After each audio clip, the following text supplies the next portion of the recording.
आपले सगळ्यांचे सहकारी आदर्श शिक्षक बाळासाहेब घोडे गुरुजी यांच्या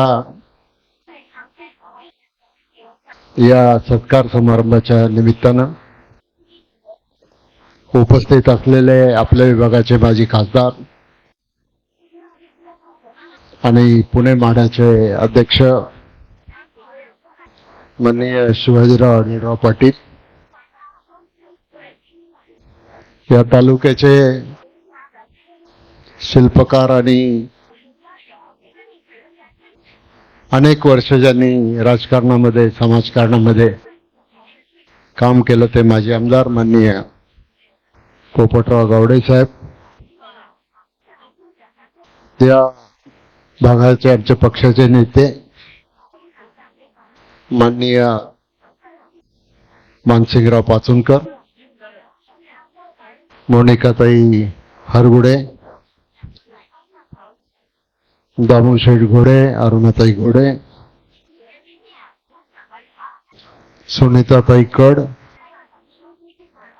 पंचायत समिती सदस्य कांचनताई सांडभोर, पंचायत समिती सदस्य माझे सहकारी अमोल जगताप,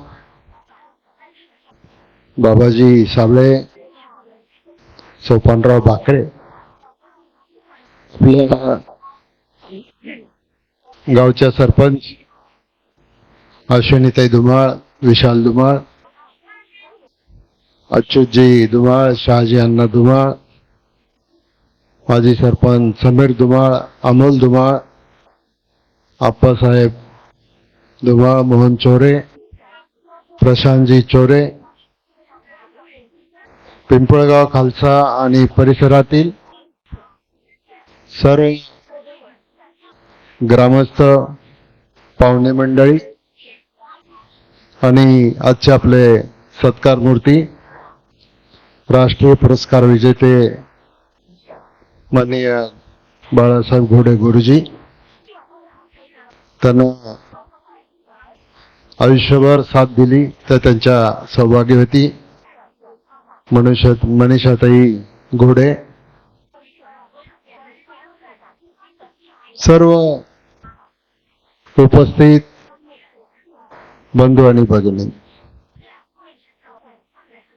बाळासाहेब घोडे यांनी आपलं शिक्षण पूर्ण झाल्याच्या नंतर शैक्षणिक क्षेत्रामध्ये जायचं ठरवलं, त्यांची निवड झाली आणि आज गेल्या किती 36 का 39 37 वर्ष आणि 4 महिने सेवा करून ते आता निवृत्त होत आहेत आणि त्यांनी या सगळ्या वर्षामध्ये जे शैक्षणिक क्षेत्रामध्ये अभूतपूर्व असं काम केलं त्याच्याबद्दल त्यांचा सत्कार, त्याच्याबद्दल त्यांचं अभिनंदन आणि त्याच्या बाहेर जाऊन जे त्यांचं काम नाही पण या शाळेला विद्यालयाला उभं करण्यासाठी मग CSR मधला निधी असेल, बाकीच्या गोष्टी असतील, हे जे काम त्यांनी केलं त्याच्याबद्दलचा हा कृतज्ञतेचा सोहळा आहे असं आपण मानतो आणि त्याच्यासाठी आपण उपस्थित आहोत. आज या गावामध्ये बाळासाहेब घोडेंच्या सत्काराबरोबर जी काही विविध विकास कामं मंजूर झाली किंवा पूर्ण झाली त्याचं उद्घाटन आणि भूमिपूजन कार्यक्रम पत्रिकेमध्ये आहे. जरी आपण वेळेअभावी प्रत्यक्ष जागेवर जाऊ शकलो नसलो तरी सुद्धा त्याचं भूमिपूजन किंवा उद्घाटन झालं असं मी या ठिकाणी जाहीर करतो. शिक्षण म्हणजे काय? शिक्षण म्हणजे फक्त शाळा, इमारत, इतर सुविधा एवढ्या पुरता शिक्षणाचा अर्थ मर्यादित नाही. पूर्वीच्या काळामध्ये आश्रमामध्ये जाऊन मुलांना शिकायला लागायचं. त्याच्यानंतर ज्या वेळेला लोक कल्याणकारी राज्याची संकल्पना समोर आली, त्यावेळेला किमान साक्षर लोकांना करायचं ही आपली शिक्षणाची पहिली पायरी होती. आणि मग त्याच्यामधून आपण जिल्हा परिषदच्या शाळा असतील, हायस्कूल्स असतील,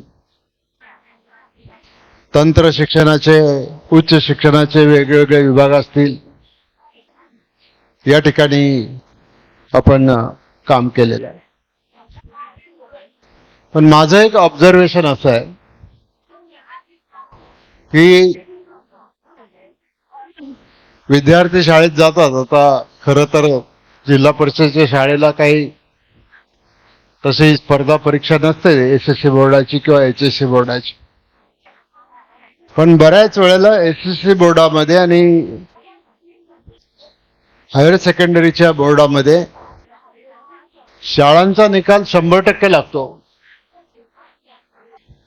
विद्यार्थी 100% पास होतात. पण घोडे गुरुजी, एक तुम्ही मला उदाहरण म्हणून सांगा की हे विद्यार्थी पास झाल्याच्या नंतर या शिक्षणाचा फायदा त्यांना आपल्या शिक्षणाच्या जोरावर स्वतःची उपजीविका करण्याच्यासाठी, स्वतःचा व्यवसाय सुरू करण्यासाठी, स्वतःला नोकरी मिळवण्यासाठी या शिक्षणाचा उपयोग किती होतो. आज जरी आपल्या महाराष्ट्रामध्ये शिक्षणावर जेवढा खर्च व्हायला पाहिजे सरकारचा, तेवढा खर्च होताना दिसत नाही. आणि म्हणून आपल्या जिल्ह्याच्या अध्यक्षांनी, काय नाव तुमचं, बारणे सर, त्यांनी सांगितलं की आम्हाला शिकवण्याचं काम करू द्या. पण बारणे सर, आता पूर्वीचे ते शिकवण्याचे दिवस गेले. आता समाजामध्ये स्पर्धा आहे आणि त्या स्पर्धेला आपल्याला सामोरं जायचंय. आणि स्पर्धेला सामोरं गेल्याच्या नंतर शाळेतून बाहेर पडणारा विद्यार्थी जगाच्या स्पर्धेमध्ये खऱ्या अर्थाने टिकायचा असेल तर त्याच्याकडे सॉफ्ट स्किल्स असली पाहिजेत. त्याला कम्प्युटर चालवता आला पाहिजे, त्याला इंग्रजी चांगलं बोलता आलं पाहिजे, त्याला रिसर्च करता आला पाहिजे. आणि त्याच्या माध्यमातून एक हुशार विद्यार्थी आहे, 90% मार्क मिळालेला, पण त्याच्यामध्ये जर आत्मविश्वास नसेल तर तो एखाद्या ठिकाणी इंटरव्ह्यूला गेला तर कमी मार्क मिळालेला विद्यार्थी सुद्धा जर त्याच्याकडे ही सगळी सॉफ्ट स्किल्स असतील तर तो हुशार विद्यार्थ्यापेक्षा त्याला प्रायोरिटी त्या ठिकाणी दिली जाईल. आणि शिक्षणाचा हा अर्थ जो आहे, हा अर्थ आपल्याला पुढे घेऊन जायचा. आताच आपण स्मार्ट स्कूलची चर्चा केली. मग आता कम्प्युटर आलेले आहेत, तुमचे डिजिटल बोर्ड आलेले आहेत, बाकीच्या अनेक गोष्टी आहेत. परंतु बऱ्याच वेळेला आता अशी परिस्थिती आहे की आता बऱ्याच गावामध्ये शाळांचा, जिल्हा परिषद शाळांचा विशेष करून पट कमी कमी होत चालले आणि शिक्षकांच्या दृष्टीनं पट कमी होणं म्हणजे तुमच्या अस्तित्वाला धोका आहे. कारण पट कमी झाला की शिक्षकांची संख्या कमी होणार, अतिरिक्त होणार, समायोजन केलं जाणार, नाहीतर मग त्याच्यामधून बेरोजगारीचं प्रमाण त्याच्यामध्ये राहणार. आणि म्हणून आपल्याला जे शिकवायचं आहे ते हेच शिकवायचं आहे की मूल्य शिक्षण आपल्याला सगळ्यांना शिकवायचं आहे. एक आदर्श विद्यार्थी तयार करताना त्याने परीक्षा तर पास केली पाहिजे, पण त्याच्याकडे ज्ञानही असलं पाहिजे. त्याच्याकडे ज्ञान असलं पाहिजे आणि एक आदर्श नागरिक म्हणून उभं राहण्यासाठी काय काय करावं लागेल याबाबतच्या सुद्धा गोष्टी ह्या शाळेतच विद्यार्थ्यांना शिकवायला लागतील. पण ही काही फक्त शिक्षकांची जबाबदारी असं नाही, ही जबाबदारी आई वडिलांची सुद्धा जबाबदारी आहे. आई वडिलांनी सुद्धा आपली मुलं शाळेत जातात, मग काय शिकतात, कसे शिकतात त्याच्यावर लक्ष दिलं पाहिजे. आता इकडे मराठी शाळांमध्ये इंग्रजी शिकवायचं कितवीपासून शिकवलं जातं? पहिलीपासून. आत्ता बरं आहे तुमचं. मी ज्यावेळेला जिल्हा परिषदच्या शाळेमध्ये निरगुडसरला पहिलीपासून शिकत होतो त्यावेळेला आम्हाला बेंच नव्हते बसायला. मी जिल्हा परिषदच्या शाळेचाच विद्यार्थी आहे. आम्हाला खाली बसायला लागायचं, जमीन सारवायला लागायची, बारदान घेऊन जायचं आणि तिथं शिक्षण घ्यायचं. काय परिस्थिती होती, नाईलाज होता. वडील आमदार होते, पण वडील राजकारण करत होते आणि आम्ही आमचं झगडत होतो. हळूहळू हायस्कूलमध्ये गेलो. आम्हाला इंग्रजी शिकवलं 8व्या इयत्तेमध्ये. ABCD शिकलो ना मी, ते 8व्या इयत्तेत गेल्यावर शिकलो. 7वी पर्यंत इंग्रजी नव्हती, सायन्सची लॅब नव्हती, गणिताची लॅब नव्हती, कम्प्युटर नव्हते, स्मार्ट बोर्ड नव्हते, हे काहीच नव्हतं. पण एकदा विद्यार्थ्यांनी जर काम करायचं ठरवलं, अभ्यास करायचा ठरवला, आपली स्वतःची शक्ती आजमावायची जर ठरवली तर तो विद्यार्थी पुढे जातो. मग मी झालो 11वी पास, गेलो मुंबईला, BA झालो, LLB झालो, LLM झालो, पत्रकारितेचा डिप्लोमा केला, वकील झालो. पण कोर्टामध्ये मला काही कधी जाता आलं नाही. मला थेट जनतेच्याच कोर्टामध्ये वडिलांनी उभं केलं आणि आज 35-36 वर्ष तुमची सगळ्यांची वकिली आमदारकीच्या माध्यमातून, मंत्रिपदाच्या माध्यमातून, विधानसभेच्या अध्यक्षाच्या माध्यमातून, तुमच्या विकासाच्या माध्यमातून. आणि हे काय फक्त मंत्री होतो तो एका तालुक्याचा नसतो, तिथं धोरणं ठरवावी लागतात. मी ज्यावेळेला उच्च आणि तंत्र शिक्षण विभागाचा मंत्री होतो, या महाराष्ट्रामध्ये शिक्षणाचं विस्तारीकरण करण्याच्या संदर्भामध्ये निर्णय घेतला. म्हणून आज गोरगरिबाच्या मुलांना इंजिनिअरिंगमध्ये प्रवेश मिळायला लागला, MBA प्रवेश मिळायला लागला, बाकीच्या गोष्टींच्या मध्ये प्रवेश मिळायला लागला. ती खूप मोठी स्टोरी आहे. आता कमी वेळामध्ये मला ते काही या ठिकाणी सांगता येणार नाही. मी मेडिकल एज्युकेशनचा पण मंत्री होतो, तिथे अनेक सुधारणा केल्या.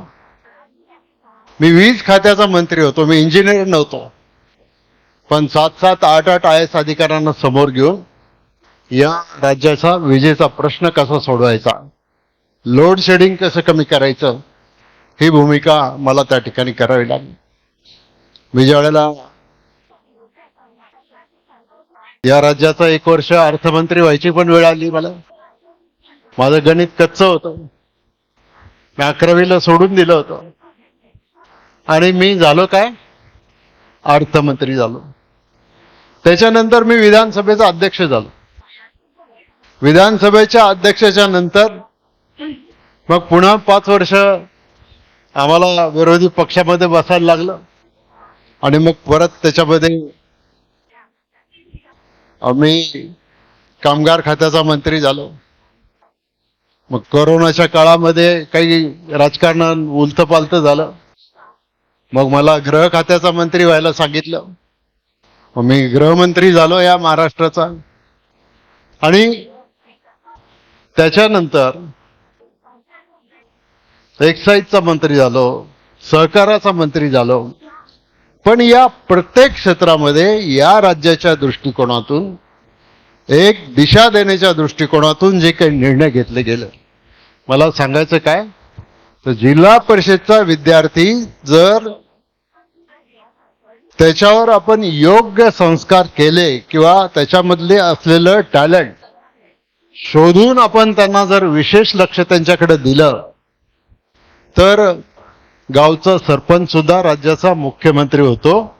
हे विलासराव देशमुख आणि सुधाकरराव नाईकांच्या पर्यंत आपण पाहिले. यशवंतरावजी चव्हाण साहेब जनावरं वळायचं काम करत होते. गरिबी होती आणि त्या गरिबीमध्ये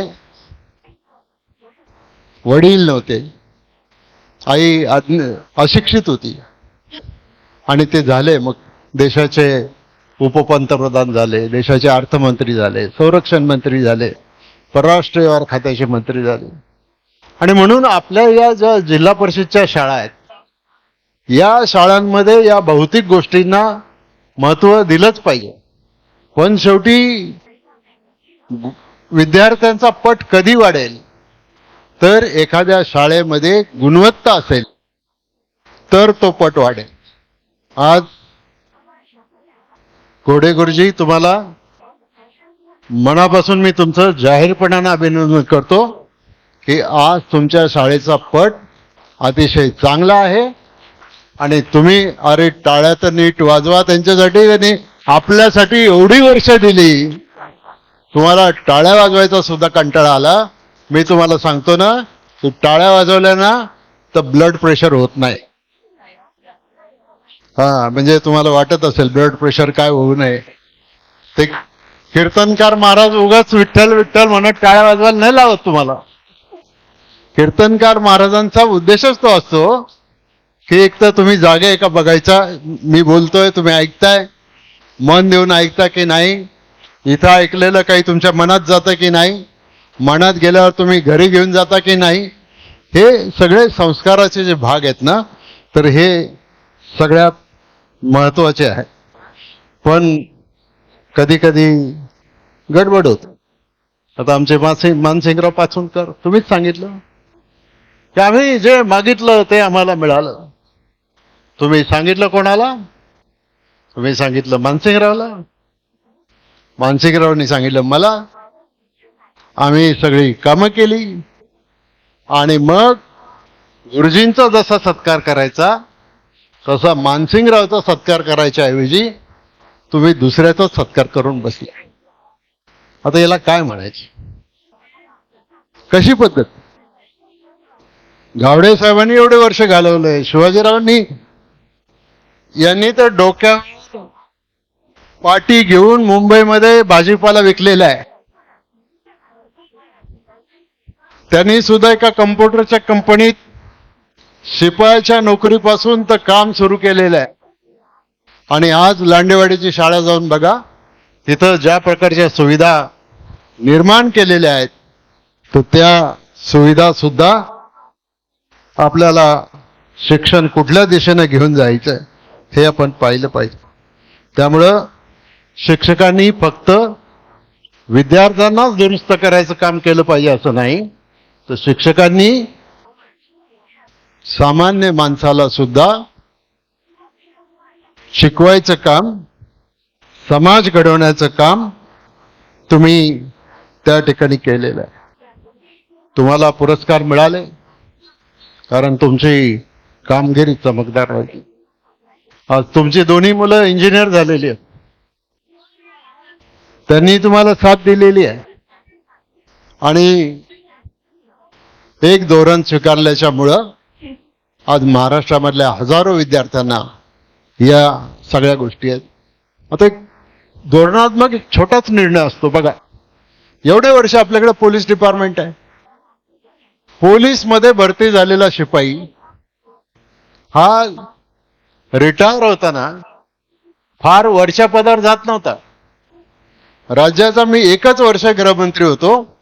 मी एकच निर्णय घेतला की पोलीस दलामध्ये भरती झालेला प्रत्येक शिपाई रिटायर होऊन बाहेर पडेल त्यावेळेला तो सब इन्स्पेक्टर म्हणूनच बाहेर पडेल. आज महाराष्ट्रातल्या पोलीस दलामधल्या सगळ्या आमच्या सहकाऱ्यांना त्याचा जो फायदा झालेला आहे, एक सन्मान मिळालेला आहे. अपेक्षा असते मी रिटायर होताना का होईना माझे इथं 2 स्टार लागले पाहिजेत, असा हा धोरणात्मक निर्णय आहे. आणि म्हणून संस्कार करणं, एक आत्मविश्वास जागवणं, हे सगळं काम करायचं. गुरुजींची मुलं इंजिनियर झाली तर याच्यात नवल काय नाही. राजकारण्यांची पोरं राजकारणात गेली, सगळीच नाही, काही असतात तुमच्यासारखे, तर तो एक वेगळा विषय आहे. पण आपल्याला समाजातल्या शेवटच्या कुटुंबातला विद्यार्थी आहे ना, त्याच्याकडे बुद्धिमत्ता आहे, त्याच्याकडे आत्मविश्वास आहे, ज्याच्याकडे या सगळ्या गोष्टी आहेत, या गोष्टी करण्याचं काम हे आपण त्यांच्यातलं टॅलेंट शोधून अंमलबजावणी त्याची केली पाहिजे. आता वेळ फार झालेला आहे. अधिक बोलून वेळ घेत नाही. मी पूर्वी इतकं बोलत नव्हतो, पण शिक्षण मंत्री झाल्यावर निदान 45-50 मिनिटं बोलायची मला सवय लागली होती. ते मी हळूहळू विधानसभा अध्यक्ष असतो ना, तरी कमीत कमी बोलायचं असतं. मी आधी शिक्षण मंत्री होतो, त्यांनी जास्त बोलायचं असतं. आता हे करायचं का ते करायचं या कैचीत ज्यावेळेला एखादा माणूस सापडतो आणि मग त्याच्या हातून कळत नकळत काहीतरी चूक होऊन जाते, तर तो विषय जाऊ द्या. गुरुजी, तुमच्या आयुष्यासाठी, तुमच्या कुटुंबासाठी मनापासूनच्या आमच्या सगळ्यांच्या शुभेच्छा आहेत. तुमचा मी हार्दिक अभिनंदन करतो. आणि नोकरी मिळाली पाहिजे किंवा त्यांना मुदत वाढच मिळाली पाहिजे असं काही नाही. तुम्ही सेवेत नसताना सुद्धा समाजातल्या शाळांना सुधारायचं काम तुमच्या मेहनतीच्या माध्यमातून करू शकता. त्याच्यासाठी आपल्याला अनेक संस्था अशा आहेत की ज्या संस्थांमध्ये, आता असर नावाची एक संस्था आहे, ती देशातल्या सगळ्या शाळांचं मूल्यमापन करते, राज्यातल्या सगळ्या शाळांचं मूल्यमापन करते. कुठं कमी आहे, कुठं जास्त आहे, काय. आता तुम्ही पंचाळ्याला पहिली नोकरी केली ना, एकदा या लोकांना पंचाळ्याला घेऊन जा.